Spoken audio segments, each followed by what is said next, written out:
हजुरहरूले पनि मकै लगाउनु भएको छ र हजुरहरूको मकैमा पनि अमेरिकन फौजी किराको चाहिँ क्षति देखिएको छ भने यो भिडियो चाहिँ आज हजुरहरूको लागि कसरी त्यसलाई व्यवस्थापन गर्ने, कसरी चिन्ने अमेरिकन फौजी किरा भनेर र विषादी नहालिकन अथवा विषादी हाल्नु पर्यो भने पनि कुन विषादी हाल्ने भन्ने विषयमा चाहिँ आज हामी यो भिडियो हजुरहरूको लागि बनाइरहेका छौँ। अमेरिकन फौजी किरा एउटा रात्रिचर किरा अथवा भनौँ रात्रिचर पुतली हो जसले चाहिँ पातमा अन्डा बनाउँछ र त्यो अन्डाबाट लार्वा निस्किन्छ र त्यो लार्वा चाहिँ मकैभित्र छिरेर गएर गुबो खाने, पात खाने, पछि चमरै खाने र पछि दानै पनि खाने चाहिँ हुन्छ र त्यो पछि लार्वा प्युपा बन्छ, प्युपा बनेर चाहिँ फेरि वयस्क बनेर फेरि अन्डा बनाएर यसरी नै दोहोऱ्याउँछ। अब यो अमेरिकन फौजी किरा हो कि होइन भनेर चिन्नको लागि हामीले लार्वा हेर्न सक्छौँ। लार्वाको चाहिँ टाउकोमा वाई सेपको अङ्ग्रेजी अल्फाबेटको वाई सेपको एउटा अक्षर जस्तो देखिन्छ भने अलिक तल्लोपट्टि चाहिँ 4वटा डटहरू देखिन्छ। यो देखियो भने चाहिँ यो अमेरिकन फौजी किरा हो भनेर हामीले पहिचान गर्न सक्छौँ। सुरुमा अमेरिकन फौजी किरा छ कि छैन भनेर पत्ता लगाउन त हामीले मोहनी पासोको प्रयोग गर्न सक्छौँ। मोहनी पासो भनेको चाहिँ यो पासो हुन्छ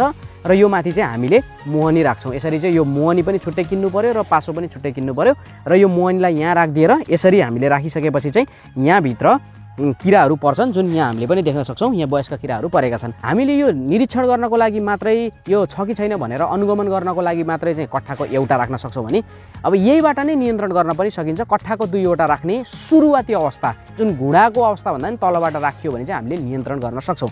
र यो किरा व्यवस्थापन गर्नको लागि अर्को एउटा तरिका भनेको चाहिँ हामीले मकैबारीको बिचबिचमा डेस्मोडियम घाँस पनि लगाउन सक्छौँ। डेस्मोडियम घाँसले चाहिँ एक किसिमको गन्ध निकाल्छ जसले गर्दाखेरि चाहिँ अमेरिकन फौजी किराहरू चाहिँ बाहिर जान्छन् र त्यो सँगसँगै नेपियर घाँस हामीले छेउछेउमा मकैको छेउछेउमा लाग्न सक्छौँ।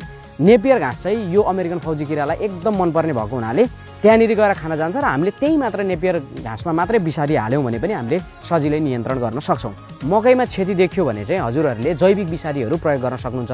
सुरुवाती अवस्था घुँडाभन्दा तलको अवस्थामा चाहिँ ब्युबेरिया भन्ने जैविक विषादी, मेटाराइजियम भन्ने जैविक विषादी झोलमा पाए पनि धुलोमा पाए पनि हजुरहरूले त्यो मिक्स गरेर मजाले बेलुका पख शीतल समयमा चाहिँ स्प्रे गर्न सक्नुहुन्छ। त्यो चाहिँ जति सक्दो छिटो सानो अवस्थामा प्रयोग गर्नु त्यति नै धेरै प्रभावकारी हुन्छ।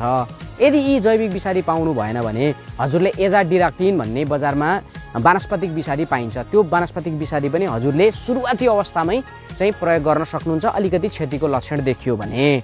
यदि वनस्पतिक विषादी पनि हजुरले पाउनु भएन भने चाहिँ हजुरहरूले रासायनिक विषादीमा क्लोरान्ट्रानलिपोल भन्ने, इमामेक्टिन बेन्जोएट भन्ने, स्पाइन टोराम भन्ने र स्पिनोसाड भन्ने यो 4वटा विषादी चाहिँ हजुरले प्रयोग गर्न सक्नुहुन्छ। जुन ठाउँमा चाहिँ अलि धेरै प्रकोप हुन्छ त्यो ठाउँमा चाहिँ रासायनिक विषादी प्रयोग गर्न पनि सकिन्छ। अरू नियन्त्रणको विधि पाइएन भने बजारमा खरिद गर्न पाइएन भने त्यो गर्न सकियो।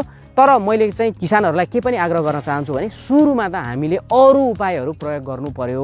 अरू उपाय प्रयोग गरेर नभएपछि मात्रै विषादी प्रयोग गर्नु पर्यो। किनभने अमेरिकन फौजी किरा भनेको सलह जस्तै हो, त्यो आएर पुरै क्षेत्र भ्याइदिन्छ। तर नेपालमा त्यस्तो अवस्था रहेन किनभने 2019मा आएको यो किरा अहिलेसम्म हेर्दाखेरि पनि जति क्षति गर्नुपर्ने हो त्यस्तो विधि क्षति गरेको देखिँदैन। अरू विदेशमा गएर हेर्ने भने मकै तहस नहस बनाइदिएको छ अमेरिकन फौजी किराले, तर त्यही किरा नेपालमा चाहिँ तहस नहस बनाउन सकेको छैन। किन भन्दाखेरि हाम्रोमा प्राकृतिक रूपमा भएको मित्र किराहरूले चाहिँ त्यसलाई के गरिरहेछ त निर्मूल पारिरहेछ। जस्तै ट्राइकोग्रामा भन्ने एउटा बारुला हुन्छ, त्यसले के गर्छ अन्डा नै मारिदिन्छ।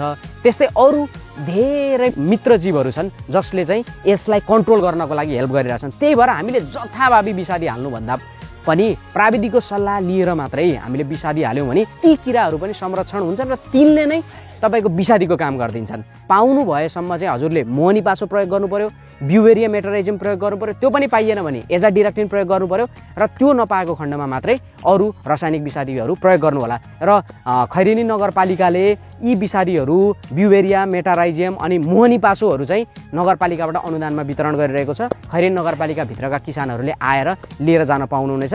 यति भन्दै हजुरहरूले विषादी कमभन्दा कम प्रयोग गर्नुहुन्छ भने आशाका साथमा आजको भिडियोबाट बिदा लिन चाहन्छु। हजुर यदि यो च्यानलमा हामीसँग जोडिनु भएको छैन भने फलो गर्नुभएको छैन भने फलो गरिदिनु होला, सब्सक्राइब गर्नुभएको छैन भने सब्सक्राइब गरिदिनु होला, लाइक, सेयर, कमेन्ट पक्कै पनि गरिदिनुहुन्छ भन्ने आशाका साथमा बिदा हुन चाहन्छु। हस्, नमस्ते।